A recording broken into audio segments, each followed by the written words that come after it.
ऐसा साबुन दो जो कम घिसे और नहाने के बाद चेहरे पे लाली लाए। दुकानदार नौकर से, मैडम को एक ईंट का टुकड़ा दे दो। एक आदमी रेलवे स्टेशन पर खड़ा था, तभी उसकी जेब में किसी ने हाथ डाल दिया। आदमी ने कहा, अरे यह क्या कर रहे हो?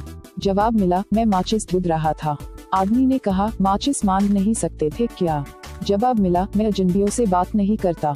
एक बार फिर पाप्पू बोर्ड की परीक्षा में टॉप होते होते बचा। प्रश्न, नाइन किसे कहते हैं? पाप्पू, नाइन की लुगाई को नाइन कहते हैं। एक बूढ़ा अपने दोस्त से, लगता है जो जो उम्र बढ़ती जा रही है मेरे अंदर भी ताकत बढ़ती जा रही है। दोस्त, कैसे? बूढ़ा, आज से 10 साल पहले मैं 100 रुपये की चीनी बड़ी मुश्किल से उठा पाता था, पर आजकल मैं आराम से उठा लाता हूँ। पत्नी बीमार पति को डॉक्टर के पास ले गई। डॉक्टर ने कहा, इनको अच्छा खाना दो, हमेशा खुश रखो, घर की कोई भी प्रॉब्लम इनसे डिस्कस ना करो, फालतू की फरमाइशें करके इनकी चिंताएं मत बढ़ाओ, तो ये 6 महीने में ठीक हो जाएंगे।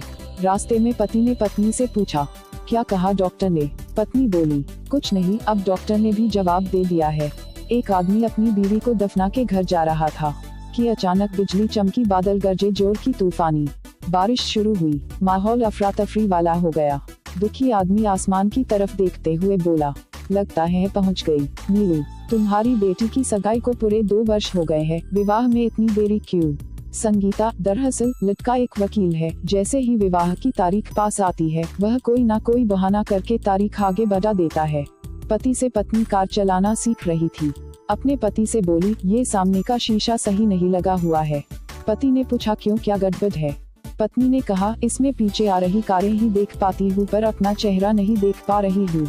वो छत पर चढ़े, पतंग उड़ाने के बहाने, बाजू वाली भी आई, कपड़े सुखाने के बहाने। बीवी ने देखा ये हसीन नजारा, वो डंडा ले आए, बंदर भगाने के बहाने। पलट दूंगा सारी दुनिया में ये खुदा, बस रजाई में से निकलने की ताकत दे दे। गालिब फरमाते हैं, चली जाती हैं आए दिन वो ब्यूटी पार्लर में यूं। उनका मकसद है मिसाले हूर हो जाना, मगर ये बात किसी बेगम की समझ में क्यों नहीं आती कि मुमकिन ही नहीं किशमिश का फिर से अंगूर हो जाना। डॉक्टर, आपके 3 दांत कैसे टूट गए? मरीज, पत्नी ने कड़क रोटी बनाई थी। डॉक्टर, अरे तो खाने से इनकार कर देते। मरीज, डॉक्टर साहब वही तो किया था। भिखारी, अम्मा रोटी दे दो। अम्मा, अभी रोटी बनाई नहीं है, बाद में आना।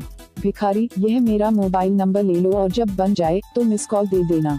अम्मा, अरे मेरे मोबाइल में बैलेंस नहीं है, मैं फेसबुक पर स्टेटस अपडेट कर दूंगी, उसे चेक करके आ जाना। अर्ज किया है, जरा गौर फरमाए, आंखों में नमी थी और विटामिन की कमी थी। वाह वाह, जिससे रात भर चैटिंग की वह गर्लफ्रेंड नहीं बल्कि उसकी मम्मी थी। लड़कियों की एक स्माइल इतना कंफ्यूज कर देती है कि समझ में ही नहीं आता कि वे हंस के देख रही हैं या देखकर हंस रही हैं।